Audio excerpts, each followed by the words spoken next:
Baik, ini langsung dilanjutkan dengan presentasinya ya, Prof. Oh, silakan. Yes, baik.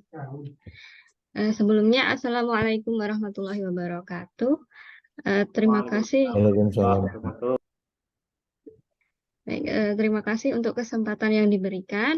Hari ini saya akan mempresentasikan untuk chapter 5 dan 6. Sebelumnya saya izin share screen terlebih dahulu ya, Prof. Dan teman-teman.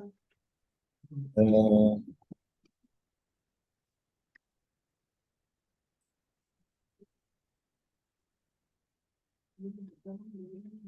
Apakah sudah terlihat untuk share screen-nya, teman-teman? ya, sudah. Oke. Untuk suara saya apakah sudah cukup jelas terdengarnya? Sudah jelas. Oke, terima kasih. Baik. Eh, Terima kasih. Kita mulai untuk presentasi yang pertama. Di sini saya akan menyampaikan terkait Principle of Visual Design dan teks. Eh, Pokok bahasan dari chapter 5 dan chapter 6. Bentar ya. Nah, yang pertama kita akan masuk ke chapter 5 terlebih dahulu, yaitu tentang Principle of Visual Design. Nah, salah satu elemen dalam multimedia yang hampir selalu ada dalam pesan multimedia ini adalah Oh, elemen vis. sebentar Bu Adetia. Ini bukunya Hmm, betul ya? Judul bukunya betul yang di betul Sebentar, teman-teman. sepertinya betul, Bro. Sebentar. Eh, Multimedia Foundation 2024 nih, Bro. oh, ya ya sorry sorry. Oke, monggo silakan lanjut. Oke, oke. Oke. Ya, silakan. Baik, saya lanjutkan ya. Mm-mm. Jadi, eh, salah satu elemen yang sering kita gunakan dalam pesan multimedia ini adalah elemen visual, sehingga ketika kita merancang atau akan membuat pesan multimedia ini biasanya kita berkenaan dengan kegiatan menggabungkan atau mengorganisasikan beberapa konten visual agar menghasilkan pesan multimedia yang indah, kemudian enak dipandang, dan mudah ditangkap isinya. Nah, untuk itu kita perlu mengikuti prinsip-prinsip dari desain visual. Nah, apa saja prinsipnya itu yang akan kita bahas selanjutnya. Nah, yang pertama ini terkait dengan hierarki visual. Jadi, ketika kita menggabungkan beberapa konten visual dalam ruang yang tetap atau berubah-ubah, ini kita terlibat dalam aktivitas desain tata letak yang biasa juga disebut dengan desain halaman atau desain layar. Nah, sedangkan hierarki visual sendiri ini bisa diartikan sebagai prinsip desain menyeluruh yang mengacu pada pengaturan dan urutan yang dirasakan penting dari konten tata letak atau elemen visual seperti teks dan grafik atau gambar gitu ya. Nah, di sini di gambar 5.1 ini diberikan contoh perbandingan antara desain visual yang menggunakan prinsip hierarki visual dan tidak menggunakan hierarki visual. Di sini yang bagian kiri ini isinya full dengan teks dan eh, pengaturannya lurus begitu saja ya. Nah, terlihat terkesan monoton. Nah, ini merupakan desain visual yang tidak menggunakan prinsip dalam hierarki visual. Kemudian yang sebelah kanan ini contoh dari desain visual yang sudah menggunakan prinsip hierarki visual. Nah, sebenarnya hierarki visual sendiri ini berasal dari istilah di percetakan atau industri percetakan gitu ya, koran, surat kabar, dan lain sebagainya. Namun, seiring dengan perkembangan teknologi, hierarki visual ini juga digunakan dalam pesan multimedia atau merancang tata halaman di layar multimedia gitu ya. Jadi, digunakan dalam desain layar smartphone kita, kemudian di halaman web dan lain sebagainya. Nah, ini dicontohkan di sini di gambar 5.2 ini ada gambar eh, desain halaman atau tata letak halaman dari DVD gitu. Jadi menu-menu yang ada DVD. Nah, di sini sudah menggunakan beberapa prinsip dari desain visual atau hierarki visualnya.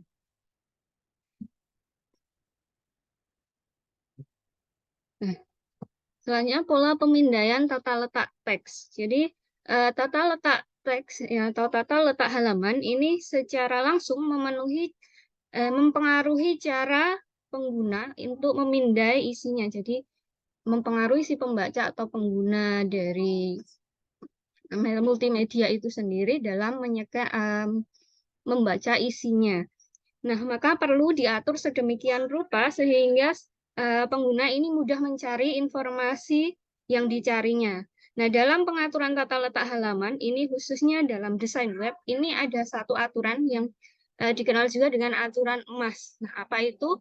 Jadi, menurut aturan ini, pengguna itu, jadi desain web yang baik itu dikatakan baik kalau pengguna itu dapat menemukan halaman atau konten situs yang mereka cari dengan tidak lebih dari 3 kali klik mouse atau ketuk pada layar sentuh mereka.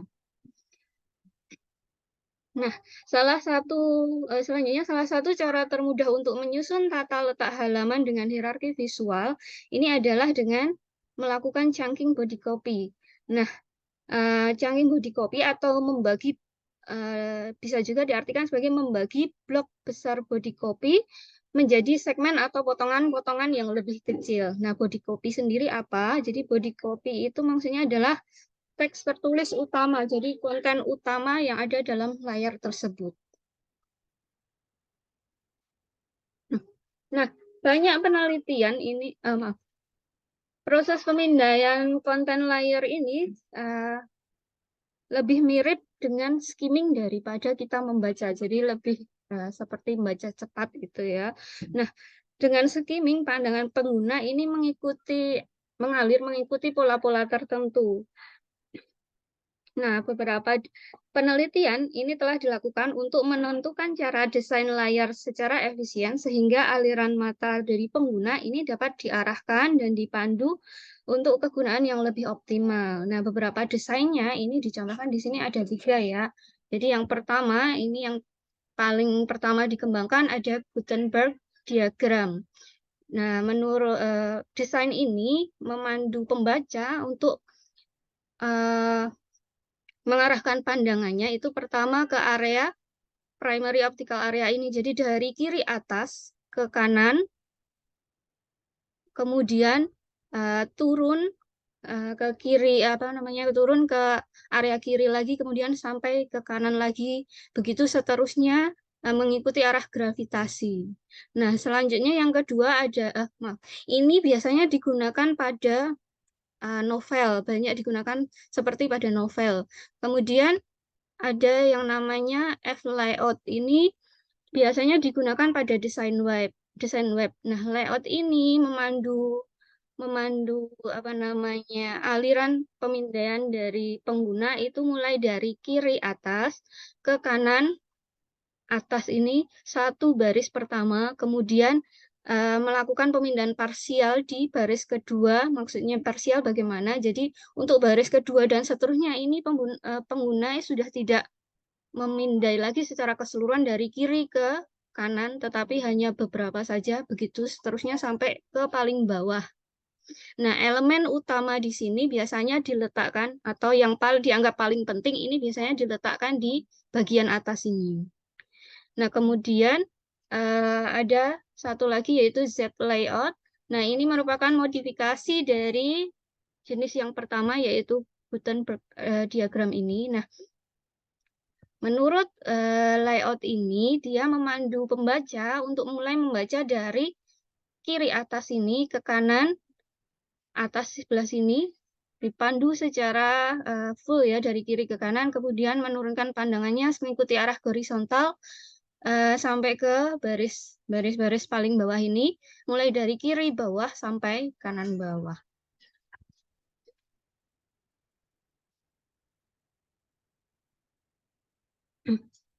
Nah, selanjutnya dalam merancang tampilan layar, ini kita juga dapat menggunakan yang namanya grid system. Nah, typographic grid system ini merupakan alat konseptual yang populer untuk memecah halaman menjadi bagian-bagian yang lebih kecil yang dapat diedit. Adapun bagian-bagian dari grid ini ada beberapa, yaitu ada namanya kolom. baris, modul atau ada juga yang menyebutnya modular, kemudian zona spasial dan margins. Sedangkan variasinya atau jenisnya ini ada beberapa. Yang kita sebut yang pertama ada single column grid, kemudian ada multi column grid, dan ada modular grid. Nah, untuk jelasnya seperti apa bentuknya, kita bisa lihat pada gambar berikut. Nah, ini jadi pengembangan grid itu awalnya mulai dari ini ya, penggunaan kertas. Kalau kita mungkin di matematika kenal kertas grafik, ini untuk memotong-motong elemen-elemen yang akan kita susun. Nah, ini yang gambar kedua ini merupakan tadi ya, apa namanya, bagian-bagian dari grid itu apa saja. Ada baris, kemudian ada kolom. Nah, ini yang namanya modul itu kotak-kotaknya ini. Kemudian ada zona spasial. Zona spasial ini gabungan dari beberapa modul, kemudian ada marginnya. Nah, untuk tipe-tipenya tadi ada single column grid, kemudian ada multi column. Di sini dicontohkan ada yang two column dan three column. Kemudian ada modular grid.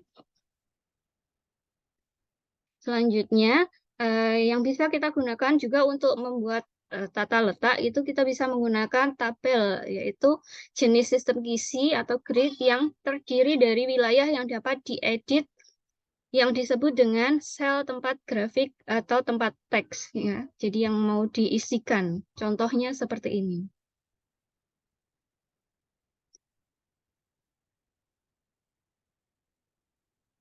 Nah, selanjutnya, jika elemen-elemen dalam desain itu merupakan bahan-bahan yang akan kita susun dalam desain visual, kemudian prinsip-prinsip desain ini bisa kita katakan sebagai resep dari atau resep untuk memadukan elemen-elemen tersebut dalam ruang visualnya. Nah, prinsip-prinsip desain ini secara kolektif mewakili aturan-aturan formal, konsep, dan teknik untuk mengoptimalkan pengaturan elemen visual dalam ruang dua dimensi.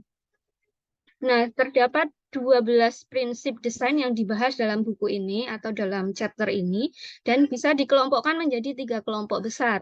Yang pertama ini terkait dengan unity atau kesatuan, yang kedua ada emphasis atau penekanan dan yang ketiga ada perceptual force atau kekuatan persepsi. Nah, kita bahas satu persatu. Yang pertama terkait principle of unity atau kesatuan. Kesatuan ini berarti bahwa bagian-bagian penyusun dalam sebuah karya yang berada dalam satu desain atau satu layar ini berada bersama secara harmonis atau tersusun secara harmonis. Nah, dalam desain yang baik, setiap elemen visual atau kelompok elemen ini harus berkontribusi pada keseluruhan tanpa bersaing dengan elemen lain atau justru mengalihkan perhatian pemirsa dari perhatian utamanya. Jadi jangan sampai menarik perhatian melebihi perhatian utama.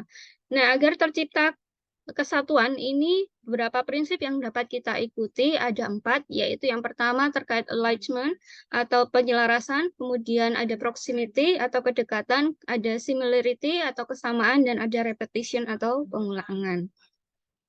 Nah, secara mudahnya ini bisa kita lihat pada gambar berikut terkait keempat prinsip tadi. Alignment ini maksudnya adalah memposisikan objek yang dimiliki bersama di sepanjang tepi atau tepi yang sama atau garis yang tersirat. Kemudian proximity ini mengelompokkan objek yang memiliki keterkaitan atau kesamaan secara berdekatan. Jadi lebih dekat. Atau kalau mudahnya ketika kita meletakkan suatu gambar, maka caption dari gambar itu kita letakkan berdekatan dengan gambar yang bersesuaian tadi. Atau mungkin judulnya juga diletakkan di dekat dengan gambar yang dimaksud. Kemudian similarity kesamaan ini berarti meletakkan beberapa objek yang memiliki kesamaan mungkin bentuk, warna, dan lain sebagainya. Begitu juga untuk repetition, yaitu pengulangan elemen visual seperti garis, gambar, warna, bentuk, dan pola untuk memperkuat keseluruhan dari desainnya. Nah, ini contoh-contoh desain yang menggunakan prinsip dari kesatuan atau principle of unity. Nah, di sini alignment-nya bisa kita lihat terlihat dari penataan paragrafnya semuanya rata kiri. Kemudian untuk link dari apa namanya ini dalam halaman ini menggunakan link. Nah, setiap linknya ini menggunakan desain yang sama bentuknya, sama warnanya. Kemudian peletakan judul dari gambar yang bersesuaian ini juga diletakkan berdekatan tadi mengikuti prinsip dari proximity. Nah, kemudian untuk figur 51.5 ini lebih menekankan pada similarity dan repetition ya. Jadi ini merupakan logo ya, kalau tidak salah logo dari dua perusahaan yang sama, cuman beda. Kalau kita mungkin menyebutnya beda cabang begitu ya. Ini mempunyai desain yang hampir sama. Selanjutnya, prinsip yang kedua yaitu principle of emphasis atau penekanan. Nah, prinsip penekanan ini berpendapat bahwa desain yang baik ini harus memiliki focal point atau pusat perhatian utama. Nah, cara untuk memberikan penekanan ini bisa menggunakan 4 prinsip. Yang pertama menggunakan scale atau skala, kontras, kemudian ada depth atau kedalaman, dan proportion. Nah, di sini diberikan contohnya ada scale. Scale itu terkait ukuran ya. Jadi ada yang diubah ukurannya menjadi lebih besar atau lebih kecil. Di sini dicontohkan penekanan pada kata hiring ini ya. Nah, ini I-nya dibesarkan. Ini bertujuan untuk memfokuskan pembaca pada kata ini.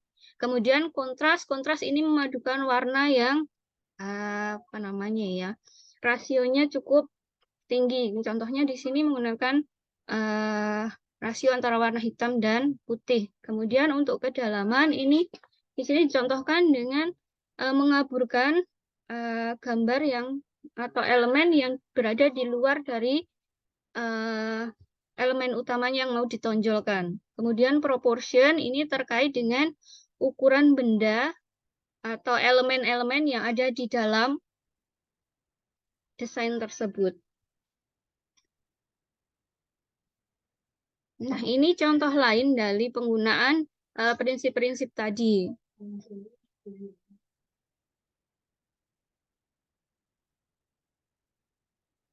Gambar 5.22 ini contoh dari penggunaan apa tadi prinsip dari proportion ya. Jadi ini mempengaruhi persepsi kita mengubah bahwa ternyata ukurannya hampir sama dengan menara yang difoto ini, padahal tentu jauh berbeda ya. Kemudian gambar 2.1 ini penggunaan tadi kedalaman ya dengan mengaburkan elemen-elemen selain elemen utamanya.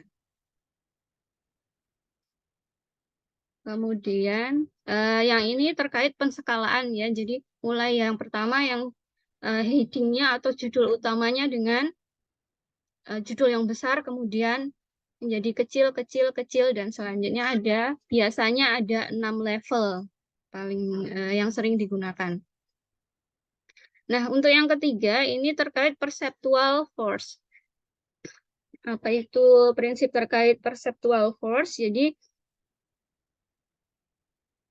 saat melihat representasi grafik atau gambar dalam bingkai, ini biasanya otak kita itu memprosesnya atau mempersepsikannya.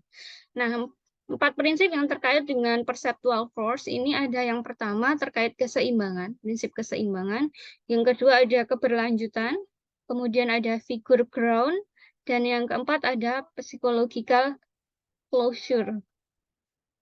Nah, ini beberapa contoh dari penggunaan prinsip-prinsip tersebut. Gambar yang sebelah kiri ini menggambarkan tentang penggunaan prinsip keseimbangan dalam desain. Jadi keseimbangan di sini bisa diperoleh dengan 2 cara, setidaknya ada 2 cara ya, dengan keseimbangan simetris atau keseimbangan asimetris. Jadi jangan dibayangkan ketika kita mengatakan prinsip keseimbangan itu harus simetris gitu ya.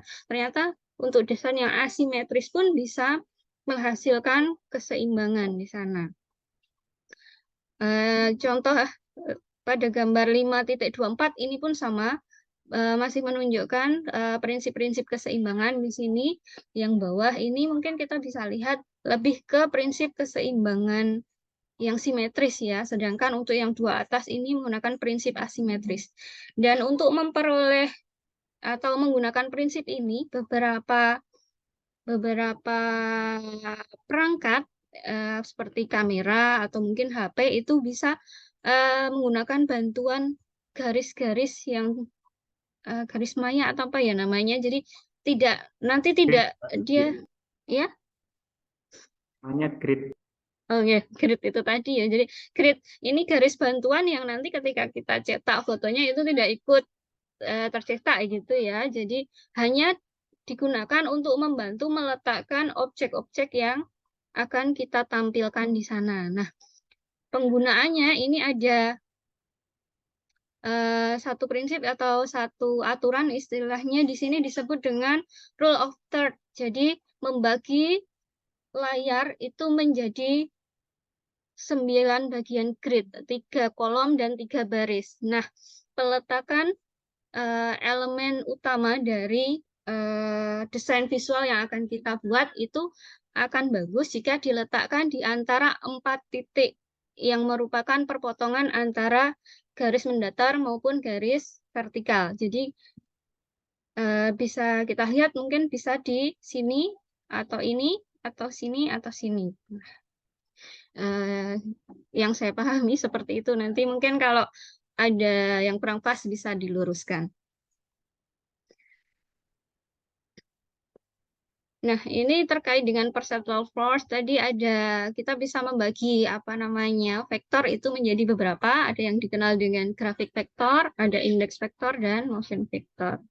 Sedangkan untuk gambar 5.7 dan 5.7 ini menggambarkan penggunaan prinsip dari figur ground tadi ya. Jadi pembedaan antara mana figur dan mana background atau ground-nya. Sering ketika kita memperhatikan objek seperti ini dan seperti kubus ini ya, karena tidak ada garis putus-putusnya, ini bisa kita persepsikan menjadi dua kubus yang berbeda ya. Kita lebih cenderung melihatnya sebagai kubus yang sebelah kiri ini daripada yang sebelah kanan, karena kita terbiasa melihat dari bagian atas. Kemudian untuk yang 5.28 ini contoh salah satu efek dari prinsip psychological closure. Nah, kita bisa menghubungkan titik-titik dan mengisi kekosongan. Jadi, walaupun di sini nggak ada garis-garis yang menghubungkan antara ketiga titiknya, kita bisa membayangkan bahwa ini akan membentuk gambar segitiga. Dan penggunaan efek ini pada desain visual ini akan memberikan pengguna pengalaman yang lebih dalam dan lebih menarik karena pengguna ini lebih terlibat secara kognitif dalam mempersepsikan bentuknya. Nah, selanjutnya kita akan masuk ke pembahasan yang kedua ini di chapter 6 yaitu terkait dengan teks. Nah, teks ini merupakan salah satu elemen visual yang sering sekali digunakan dalam desain visual maupun multimedia ya. Nah, teks ini menjadi representasi visual dari pemikiran intelektual yang yang diekspresikan melalui sistem bahasa manusia. Jadi representasinya juga menggunakan huruf ya. Nah, maka pembahasan selanjutnya ini akan lebih banyak kepada pembahasan huruf. Jenis-jenis huruf, kapan digunakan, seperti apa menggunakannya. Nah, itu yang akan kita bahas.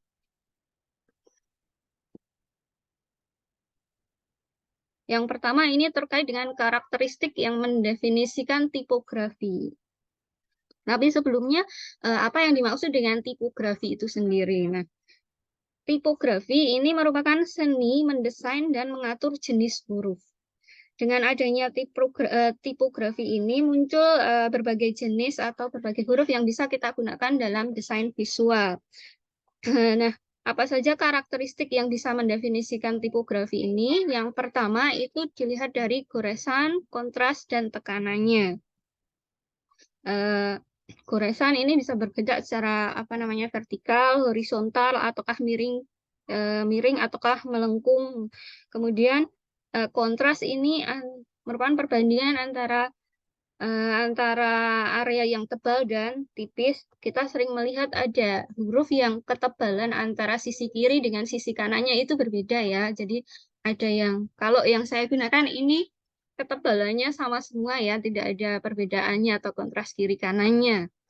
Nah, kemudian ada juga yang disebut dengan tekanan atau stres. Nah, ini lokasi atau sudut transisi dari tebal ke tipis atau sebaliknya. Kemudian yang kedua, ini bisa dibedakan berdasarkan beratnya. Ada yang beratnya biasa, ada yang tebal, ada yang ringan. Jadi lebih ke tebal hurufnya ya. Kemudian posturnya roman, miring, ataukah maaf ini harusnya tebal ya. Kemudian roman itu maksudnya tegak ya. Kemudian proporsi dan bagian bentuk huruf. Nah, kita bisa lihat pada gambar-gambar berikut. Nah, ini berbagai macam contoh jenis huruf atau jenis font yang mungkin familiar kita jumpai dalam beberapa program yang kita punya ya, baik di pengolahan kata maupun pengolahan desain visual.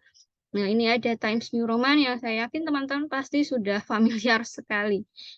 Nah, untuk Times New Roman ini punya ketebalan yang berbeda antara beberapa sisinya gitu ya, ada kontrasnya. Kemudian ada Helvetica Font ini untuk kontrasnya itu tidak terlalu terlihat ya karena ketebalannya sama semua.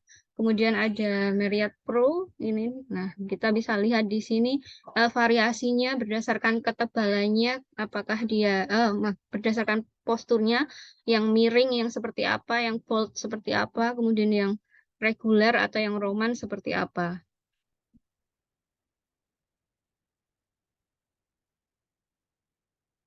Nah, ini terkait dengan anatomi dari huruf itu sendiri ya. Jadi kita bisa dilihat sini untuk memahami istilah-istilah tadi ya, seperti ada tadi kontras, goresan, tekanan, roman, apakah tebal, ringan, bisa kita lihat dari dua contoh di sini di figur 6.4 dan 6.5. Nah, contoh yang sebelah kiri ini merupakan contoh huruf dengan low contrast. Jadi kontrasnya tidak terlalu terlihat karena tebal hurufnya sama di semua sisinya. Seperti huruf yang saya gunakan dalam presentasi ini juga masuk ke low contrast. Kemudian ada high contrast ini eh, bisa kita lihat di sini di sisi kiri ini lebih tipis, sedangkan di sisi kanan dia lebih tebal. Kemudian kita bisa apa namanya ya, memahami nama-nama dari bagian huruf itu sendiri. Jadi anatomi dari huruf.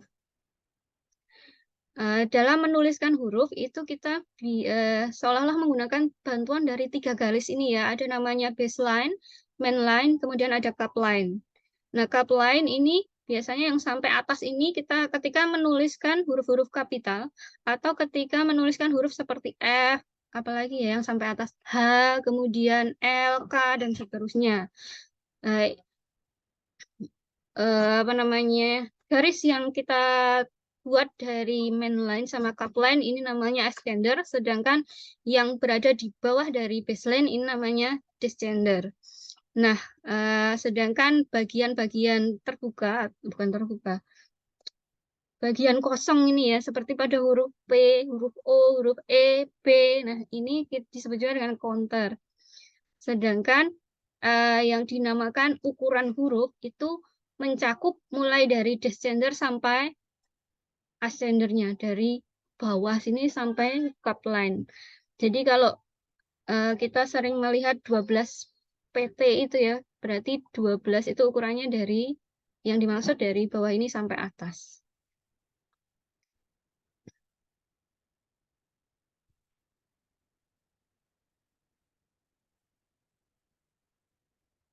Nah, kemudian terdapat banyak font yang dapat kita pilih dalam desain visual tadi ya. Namun perlu diperhatikan dalam memilihnya kita perlu memperhatikan yang namanya legibility dan readability. Nah, yang dimaksud dengan legibility ini mengacu pada karakter dari desain jenis huruf dan dapat berubah tergantung pada ukuran huruf dan variabel lainnya. Nah, huruf yang memiliki legibility yang baik ini dapat dengan mudah dibedakan antara huruf, angka, dan simbol karakter lain dalam famili huruf tersebut. Nah, kita bisa perhatikan di sini di gambarnya itu di bagian yang kiri. Dari jenis-jenis ini, mana yang mungkin memiliki legibility yang baik, itu mungkin kita bisa punya kesepakatan ya, bahwa Arial ini lebih mudah dibaca, dibedakan antara huruf satu dengan huruf yang lainnya dibanding huruf yang lainnya. Walaupun yang atas ini, playbill, ini juga sebenarnya bisa dibedakan dengan mudah. Tetapi apabila dia diperkecil hurufnya atau ukurannya, ini bisa mempengaruhi keterbacaannya tadi ya, atau legibility-nya. Yang tadinya mudah dibedakan menjadi sulit untuk dibaca gitu ya. Sebenarnya kalau diartikan dalam bahasa Indonesia, keduanya ini, legibility maupun readabilitas ini sama-sama keterbacaan gitu ya. Cuman memang ada perbedaan penekanannya. Jadi itu tadi terkait legibility-nya. Kalau readability-nya ini, nah dia mengacu pada keterbacaan teks dalam konteksnya. Jadi kemudahan teks untuk dibaca dalam konteksnya, bukan huruf per hurufnya. Jadi dalam keseluruhan. Contohnya ini yang sebelah kanan. Di sini kita bisa sepakat bahwa yang kedua ini, paragraf yang kedua, ini tentu lebih mudah dibaca dan dipahami daripada ketika kita membaca yang paragraf ketiga ini. Ketika hurufnya digabung-gabung dalam satu satu bagian gitu ya. Walaupun sebenarnya dalam beberapa desain visual penggabungan beberapa jenis font dalam satu bagian seperti ini itu juga ada keuntungannya. Ketika kita punya tujuan tertentu, misalnya menggunakan penekanan atau apa tadi ya. Nah, itu terkait dengan legibility dan readabilitas atau readability-nya. Selanjutnya terkait dengan categorizing typeface. Nah, untuk tipografi ini dapat diklasifikasikan secara luas menjadi dua kelompok. Jadi pertama itu bisa kita kelompokkan dalam dua kelompok, yaitu dalam kelompok huruf serif dan sans serif. Nah, sisanya ini kita bisa kelompokkan lagi menjadi beberapa seperti dekoratif, kemudian ada script, kemudian ada dingbat dan spesial karakter, kemudian ada screen font dan website typeface. Nah, yang pertama ini terkait serif dan sans serif. Jadi yang dimaksud serif itu apa? Atau serif itu adalah tanda kecil yang terletak di ujung goresan karakter utama. Nanti lebih terlihat ketika di gambarnya ya. Kita bisa lihat ke slide berikutnya nanti. Sedangkan sans serif berarti itu tidak ada goresannya atau tidak ada buntutnya. Mungkin kita bisa bilang seperti itu ya. Nah, biasanya serif ini digunakan untuk teks yang dicetak dalam buku, majalah, atau surat kabar.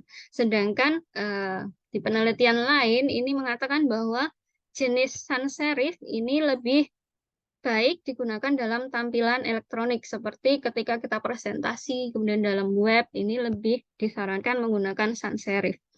Nah, untuk jenis huruf seperti ini yang saya gunakan ini termasuk yang sans serif atau tidak punya serif gitu ya. Jadi pucuknya ini enggak ada ujung-ujungnya ini enggak ada goresannya atau buntutnya. Kemudian ada dekoratif typeface. Nah, jenis huruf dekoratif ini dicirikan dengan fitur-fitur yang tidak biasa yang dimasukkan dalam font yang sudah ada. Nah, tujuannya ini untuk menambahkan variasi atau menambahkan hiasan dalam desain. Nah, huruf ini biasanya dirancang untuk menarik perhatian dari pembaca terhadap diri mereka sendiri atau pada huruf itu sendiri. Kemudian ada script typeface. Nah, yang dimaksud dengan script typeface ini adalah huruf yang mencoba meniru gaya kursif tulisan. Biasanya dicirikan dengan bentuknya yang miring atau seperti kaligrafi itu ya, miring kanan. Kanan. Nah, biasanya dia digunakan dalam desain seperti undangan, kemudian sertifikat, dan lain sebagainya. Namun yang perlu hati-hati ini adalah tampilan script ini biasanya cukup lemah jika digunakan dalam layar elektronik, gitu ya. Nah, selanjutnya ada dingbat dingbat typefaces dan spesial karakter. Nah, jenis huruf dingbat ini sangat populer karena menyertakan banyak tanda dan karakter khusus yang mungkin tidak kita temukan dalam huruf-huruf seperti yang ada di keyboard gitu ya gampangnya. Nah, biasanya kita menemukan karakter khusus dan dingbat ini pada huruf-huruf dingbat seperti simbol, wingding, kemudian webding, dan lain sebagainya. Selanjutnya ada screen font dan web-safe typefaces.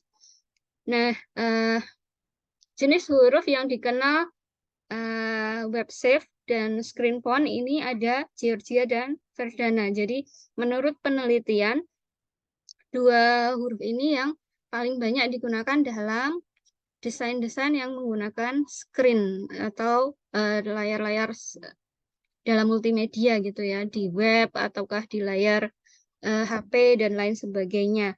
Hal ini dikarenakan jenis-jenis huruf ini memiliki tinggi yang baik, kemudian karakternya itu juga mudah dibedakan, dan huruf tebalnya itu khas. Nah, ini terkait dengan categorizing typefaces. Nah, ini tadi ya, contoh serif itu maksudnya apa? Seperti ini. Jadi serif itu garis ujungnya ini ya, goresannya ini, pucuk-pucuknya ini, apa ya namanya? Ya. Nah, kalau yang bawah ini kan bisa kita lihat yang sans serif ini kan tidak ada goresannya di ujung hurufnya. Nah, ini contoh-contoh dari dekoratif font, ada macam-macam sekali. Kemudian yang gambar 6.11 ini contoh dingbat dan spesial karakter. Sedangkan ini yang di gambar 6.12 ini macam-macam font yang mungkin ada dalam aplikasi atau dalam perangkat kita gitu ya.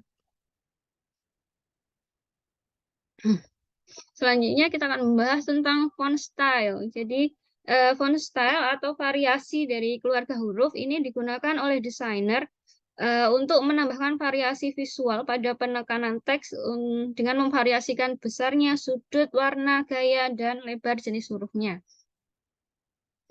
Yang pertama untuk font style ini ada yang bisa kita bedakan berdasarkan ya true dan false font style. Sebagian besar keluarga font ini mencakup 4 gaya yaitu roman, tebal, miring, dan miring tebal. Nah, gaya Fox font ini diperoleh dengan mengedit huruf dengan perangkat lunak sehingga diperoleh atribut yang mirip dengan gaya dasarnya tadi, mirip dengan bentuk boldnya ataukah mirip dengan bentuk miringnya, mirip dengan bentuk miring tebalnya dan lain sebagainya. Tetapi nanti ketika kita bandingkan secara berdampingan itu akan terlihat sekali mana yang karakter dasarnya atau true font-nya dengan yang sudah diedit tadi atau Fox font-nya. Kemudian ada italic dan boldface. Nah, yang perlu hati-hati ini penggunaan dalam italic dan boldface ini ketika digunakan dalam jumlah sedang, ini dia bisa mengubah kata atau frasa pendek menjadi dapat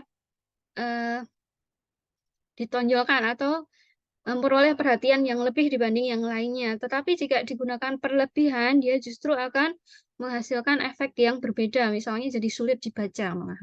Ya. Kemudian ada condensed dan expanded type. Berarti ini ada huruf yang dengan jenis lebar ada yang dilebarkan, ada yang dimempatkan atau dirapatkan gitu ya. Kemudian ada tipe all cap dan small cap. Jadi kalau all cap itu berarti penggunaan seluruh huruf kapital dalam satu katanya atau satu kalimatnya gitu ya. Ukurannya berarti ya kalau tadi mulai dari baseline sampai cap line. Ya cap line. Sedangkan untuk yang small caps ini hurufnya huruf kapital tapi ukurannya sama dengan huruf kecil. Jadi besarnya kalau kita gunakan tadi 3 garis itu besarnya hanya dari baseline sampai midline ya, tadi yang garis tengah tadi. Kemudian ada underline dan strike stroke. Nah, underline atau penggunaan garis bawah ini biasanya digunakan untuk menekankan suatu frasa atau suatu kata. Namun sebenarnya dalam desain visual sendiri, penggunaan underline dan strike stroke ini kurang dianjurkan. Karena apa? Karena dia memotong descender dari huruf yang ada atau merusak bentuk hurufnya. Maka untuk penekanan lebih disarankan bisa menggunakan cara lain seperti mengubah warnanya atau memberikan bentuk bold dan lain sebagainya. Kemudian ada font size. Font size ini terkait ukuran ya, jadi ada beberapa ukuran huruf. Nah, ukuran huruf yang disarankan dari penelitian dan pengalaman itu menunjukkan bahwa ukuran yang baik digunakan dalam dokumen teks yang sering dibaca itu adalah ukuran antara 10-12 poin. Seperti mungkin kalau kita membuat laporan itu ya, kebanyakan 12 pt atau 12 poin.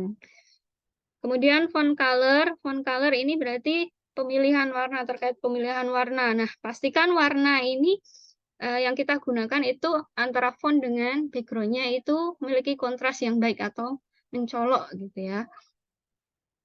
Walaupun mencolok, tapi juga perlu diperhatikan ada beberapa warna yang kombinasinya justru akan membuat mata jadi lelah. Contohnya ketika kita mengkombinasikan oranye dengan hijau.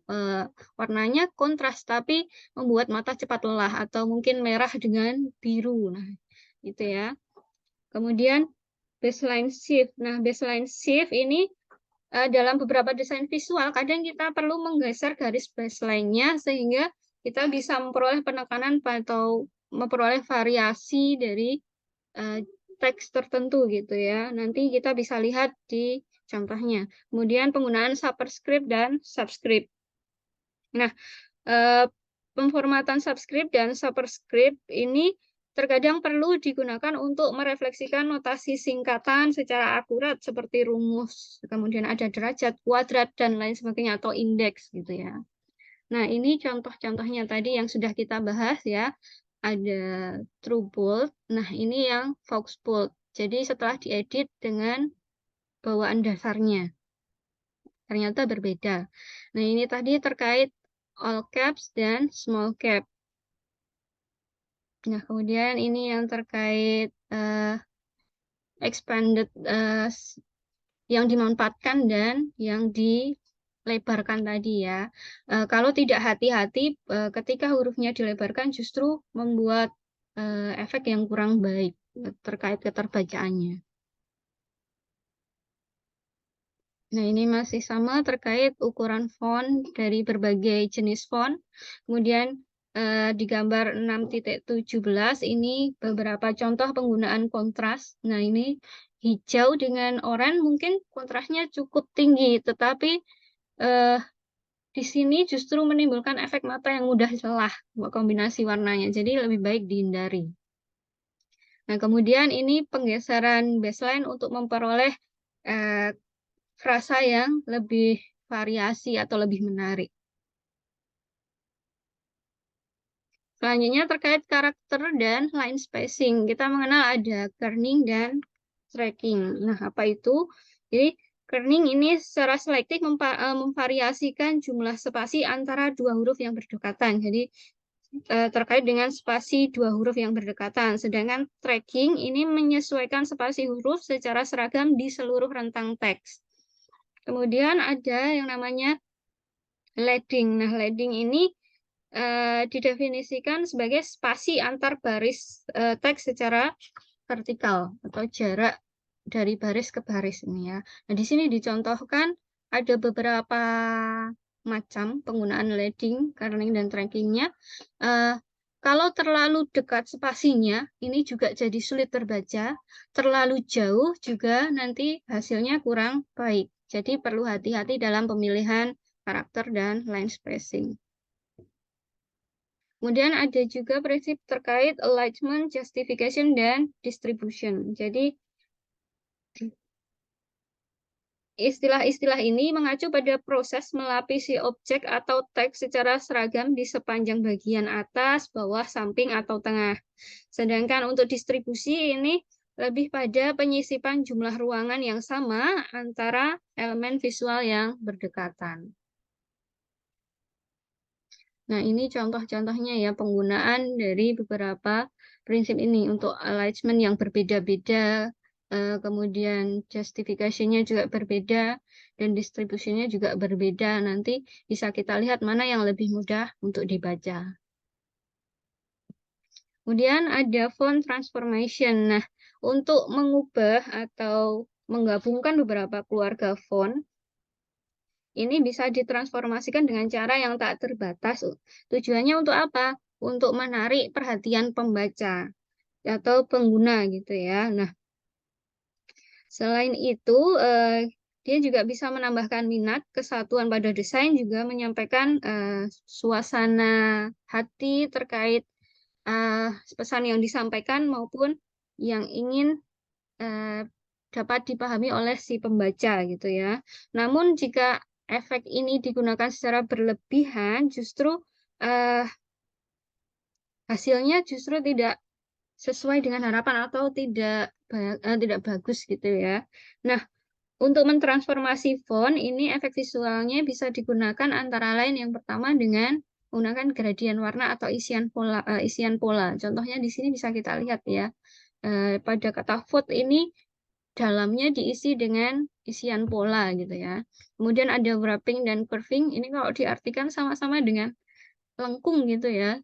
Tapi mungkin bisa kita artikan dengan melengkungkan atau mendistorsikan huruf. Jadi dibuat ada lengkungnya atau didistorsikan. Kemudian ada menjatuhkan bayangan. Jadi memberikan bayangan di font-fontnya. Nah, ini terkait nanti dengan menimbulkan kedalaman antara latar belakang dan hurufnya gitu ya.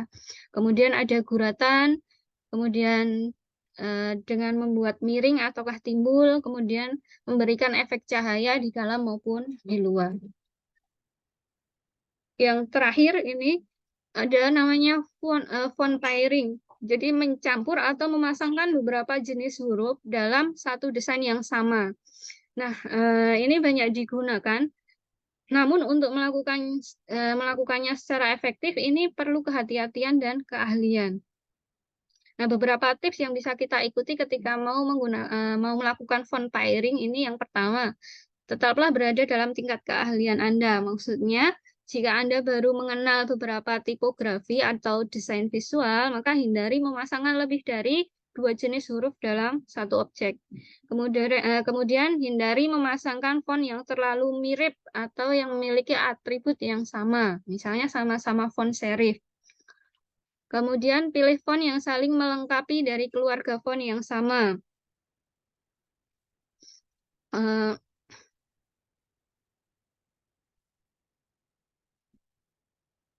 Font dari keluarga yang sama ini akan berpasangan secara alami dan memberikan kontras atau perbedaan visual gitu ya. Kemudian gunakan font script dengan hemat karena seringkali sulit dibaca pada tampilan digital. Nah, untuk yang bentuk script ini jangan terlalu banyak digunakan, sedikit saja. Kemudian pastikan kontrasnya baik. Jadi warnanya memiliki rasio kontras yang cukup tinggi.